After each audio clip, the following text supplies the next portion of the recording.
Note करो question फिर समझाओ।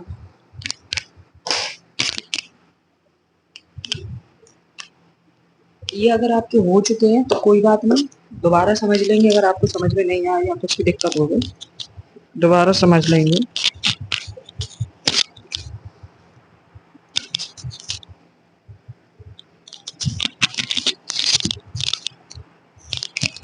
नोट करो।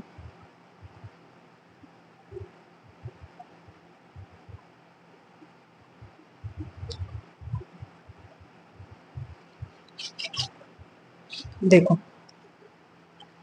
क्वेश्चन में क्या बोला गया है कि एक आयताकार भूखंड का क्षेत्रफल, ठीक है, आयताकार है एक कोई जमीन या कुछ भी, उसका क्षेत्रफल 528 मीटर दिया गया।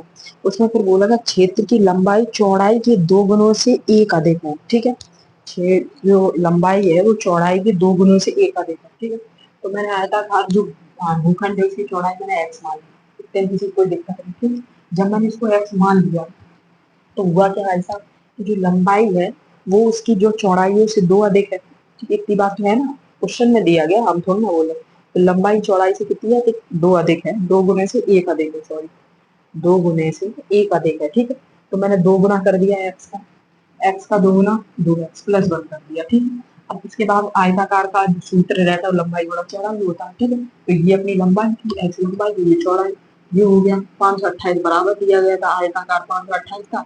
इसको उठा के ये बराबर द्विघात समीकरण अपना बन गया, ये आंसर नोट कर लो।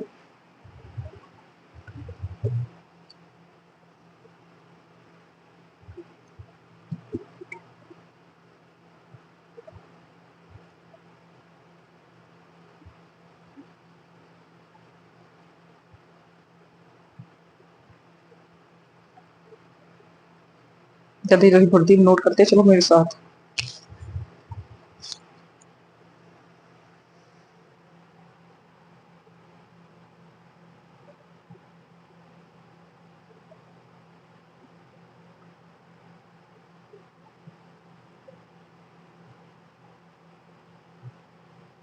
ठीक है, तो अब अपने तुम्हें क्या करना है, इसमें बोला गया कि पूर्णांक ज्ञात करने हैं, दो धनात्मक पूर्णांकों का गुणनफल 306 दिया गया और हमें जो पूर्णांक है वो ज्ञात करने हैं, ठीक है। तो सबसे पहले ऐसे डायरेक्ट पूर्णांक ज्ञात नहीं कर सकते, ऐसे ही पहले तो मानना पड़ेगा कोई दो पूर्णांक, ठीक है। पहले इसमें रेस करूंगी।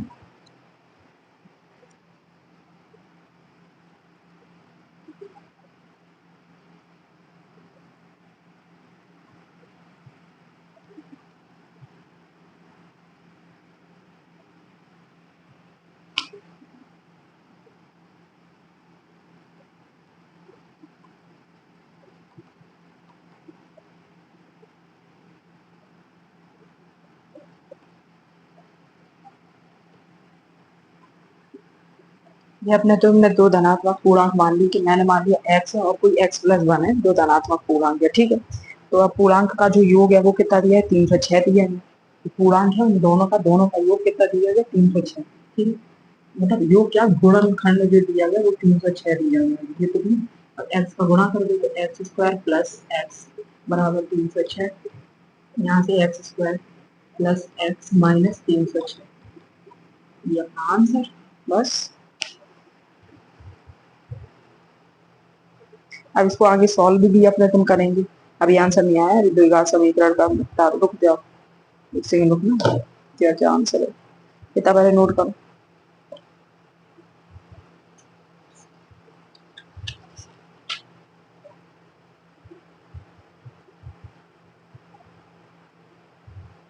हाँ यही आंसर है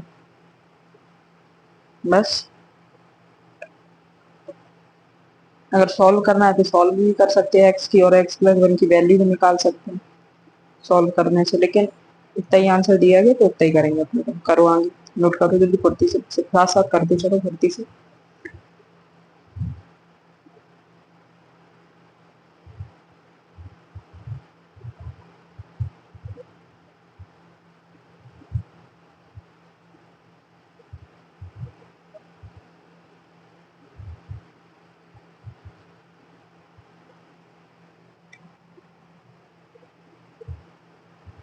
हो गया नोट।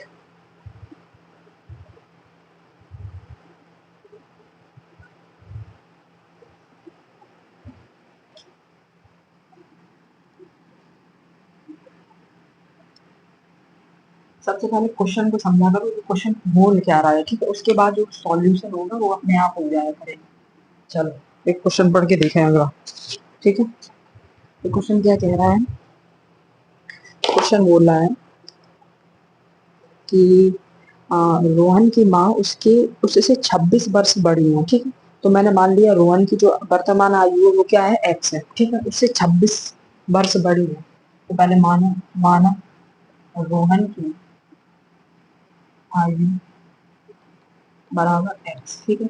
उससे 26 गुणा, तो इससे जब 26 उसकी माँ है तो माँ की आयु कितनी हो जाएगी, एक्स प्लस 26 हो जाएगी, क्योंकि वो 26 बड़ी है उनसे, 26 सात, ठीक है।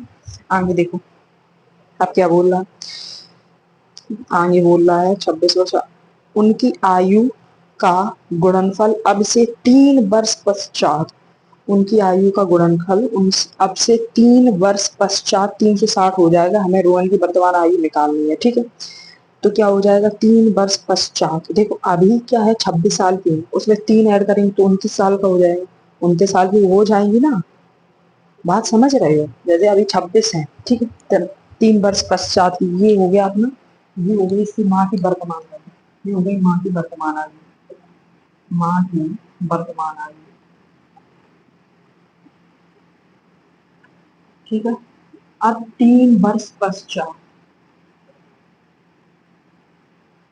तो 3 वर्ष पश्चात क्या होगा, एक्स प्लस 3 हो जाएगा, और ये क्या होगा एक्स प्लस 26 हो जाएगा, जो कि कितना दिया गया है, एक्स प्लस 3 और एक्स प्लस 26 कितना दिया गया है, 306, एक्स प्लस 3 और एक्स प्लस, हाँ सॉरी सॉरी, इसमें भी होगा 360 दिया गया। अब इसमें भी जैसे इसमें एक्स प्लस 3 होगा 3 वर्ष पश्चात, तो इसमें भी एक्स प्लस 3 होगा ना, तो ये 26 से कितना हो जाएगा, 29 हो जाएगा, क्योंकि इसमें भी 3 ऐड होगा ना, तो ये दिया गया 360। की चीज में किसको अभी दिक्कत आई, मैंने कुछ नहीं लिखा, मैंने जस्ट नॉर्मली आपको समझाया, क्या समझाया कि 3 वर्ष पश्चात के बाद उनकी जो मम्मी की आयु होगी वो कितनी होगी, ठीक है। तो अब समीकरण में क्या होगा, एक्स स्क्वायर प्लस 32 और एक्स प्लस 87, कहने का मतलब क्या है, इनको गुणा करो, ठीक है, एक्स का गुणा एक्स में तो एक्स स्क्वायर प्लस एक्स का गुणा 29 में होगा तो 29 एक्स हो जाएगा, प्लस 3 का गुणा एक्स में होगा तो 3x, और 3 का गुणा इसमें तो नॉर्मल और मैं भी बताया कि 7 हासिल लगेगी, 3 दूनी 6 और 1 7, 3 दूनी 6 8 हो जाएगा, 87 इक्वल टू 360, ठीक है। ये दोनों ऐड हो जाएंगे तो x square plus 32x plus 87 minus 360 बराबर 0, तो यहाँ से एक्स स्क्वायर प्लस 32x और 80, 360 में से 87 है तो 10 में से 7 गए 3, यहाँ पे 16 हो गए, सॉरी 15, 8 8 16 7 बचे, यहाँ पे 273,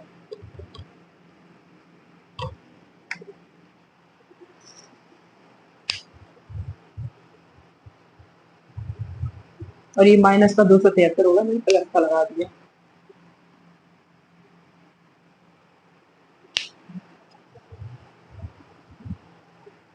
करो नोट,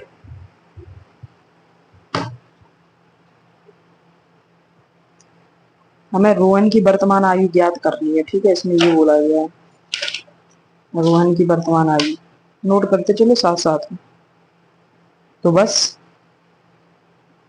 यही अपना हो जाएगा, कहानी खत्म। एक बार फिर से समझ लो, देखो क्या है, मैंने बोला कि रोहन की अपनी माना कि रोहन की वर्तमान आयु कितनी है, एक्स है, ध्यान से सुनते रहना, ठीक। तो वर्तमान आयु में उन्होंने बोला है कि माँ की जो वर्तमान आयु है वो जो रोहन की आयु से कितनी है, 26 ज्यादा है, रोहन की आयु से कितनी है, 26 ज्यादा, तो एक्स प्लस 26 हो गया, ठीक। अब वो बोले 3 वर्ष पश्चात, 3 वर्ष पश्चात का मतलब क्या है कि अगर रोहन की आयु भी 3 वर्ष बढ़ेगी, उनकी मम्मी की जो आयु वो भी 3 वर्ष बढ़ेगी ना, तो एक्स प्लस 3 ये एक्स प्लस 26 का 26 से 3 जोड़ा 29, जो कि 360 के बराबर है, बस एक्स का गुणा एक्स में किया तो एक्स स्क्वायर आया, गुणा वैसे ही जैसे नॉर्मल अपने तुम कर रहे हो, कैसे एक्स का गुणा एक्स में किया तो एक्स स्क्वायर आया, फिर एक्स का गुणा 29 में किया तो 29 एक्स आया, 3 का गुणा एक्स में किया तो 3x आया, फिर 3 का गुणा 29 में किया तो 87 आया, ठीक। उसके बाद ये दोनों सेम थे, 29 और 3 हो गए 32, ठीक है। ये 360 उठ के आया माइनस में हो गया, 360 में से 87 गए माइनस कर 273, तो यही अपना आंसर हो गया।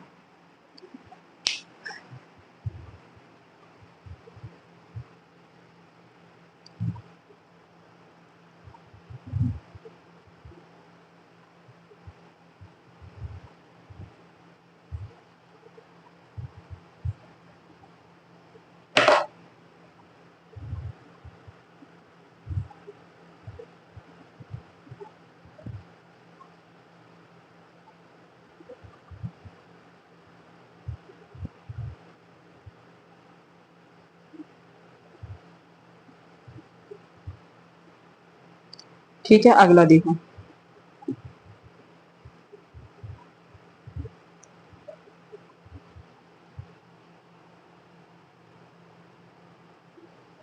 नोट हो गया होगा।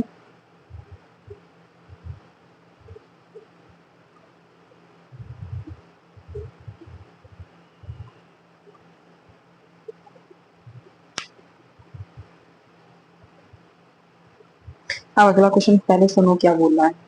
एक रेलगाड़ी 480 किलोमीटर समान चाल से तय करती है, ठीक है। तो एक रेलगाड़ी है, तो उसकी मान लो जो डिस्टेंस या दूरी मान लो, तो वो कितनी है, 480 किलोमीटर है, ठीक है।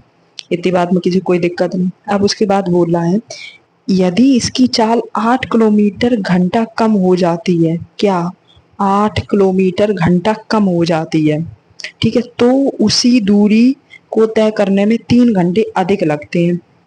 हमें रेलगाड़ी की चाल ज्ञात करनी है। दोबारा क्वेश्चन सुनो। एक रेलगाड़ी 480 किलोमीटर की दूरी समान चाल से तय करती है, ठीक है। यदि उसकी चाल में 8 किलोमीटर घंटा कम होती है, तो उसे दूरी तो वह उसी दूरी को 3 घंटे अधिक लेती है, ठीक है। नॉर्मल सा क्वेश्चन है, ज्यादा वैसा हार्ड नहीं। ये आप लोगों ने नोट कर दिया, बताइए तो।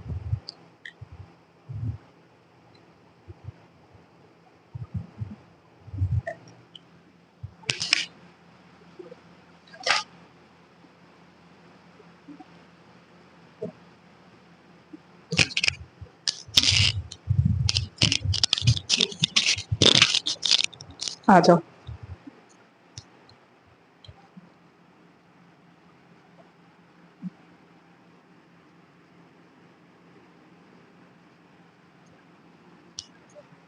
ठीक है, देखो इसमें क्या है, माना रेलगाड़ी की मूल चाल, पहले तो एक्स मान लो कि रेलगाड़ी की जितनी चाल है वो कितनी हो जाएगी, एक्स।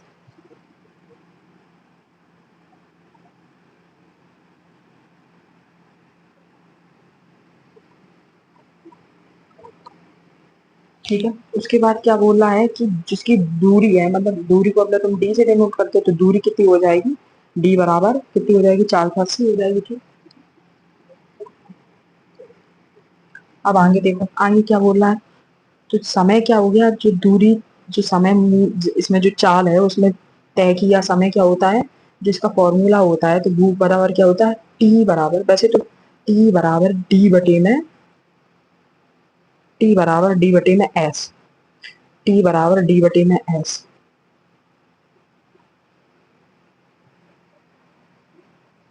ठीक है, कहने का मतलब फॉर्मूला क्या होता है, डी बराबर टी गुणा एस होता है, ठीक है, डिस्टेंस का फॉर्मूला। यहाँ पे डिस्टेंस का फॉर्मूला ये हो जाएगा, डिस्टेंस का फॉर्मूला। अब यहाँ से अगर टाइम का फॉर्मूला निकालेंगे, तो ये गुणा में ऐसे, गुणा में ऐसे, तो इधर से भाग में ऐसे हो जाएगी, तो डी बटे में एफ हो जाता है। किसका फॉर्मूला, ये फॉर्मूला हो जाएगा अपना समय का, ठीक है। ये समय का, ये दूरी का, अगर अपने तुम एस मतलब स्पीड का फॉर्मूला निकालेंगे, तो एस बराबर क्या हो जाएगा, डी बटे में टी। ये एक ही समीकरण से 3 फॉर्मूले बन जाते हैं। इसको याद करने का तरीका क्या है, एक ऐसा ट्रायंगल बना, कुछ ऐसे ही याद किया जाता है, पता नहीं, मेरे को दिमाग में नहीं आ रहा। हाँ, तो ये लिखा, ऐसा लिखा जाता है डी एस, और यहाँ पे टी लिखा जाता है, ठीक है। तो क्या हो जाता है, नहीं नहीं, यहाँ पे डी लिखा जाता है, यहाँ पे टी एस लिखा जाता है। ये कुछ तरीका है। तो टी गुणा एस बराबर टी, टी गुणा एस बराबर टी, तो ये ऐसे ट्रायंगल करके और फॉर्मूला याद कर लेते हैं। नॉर्मल फॉर्मूला इतना बड़ा कोई नहीं है, ठीक। फॉर्मूला क्या है, डी बराबर टी गुणा एस, अगर डिस्टेंस पूछी जाए, ठीक। लेकिन अभी तो टाइम की बात चल रही है ना, टाइम का फॉर्मूला क्या होगा, टी बराबर डी बटे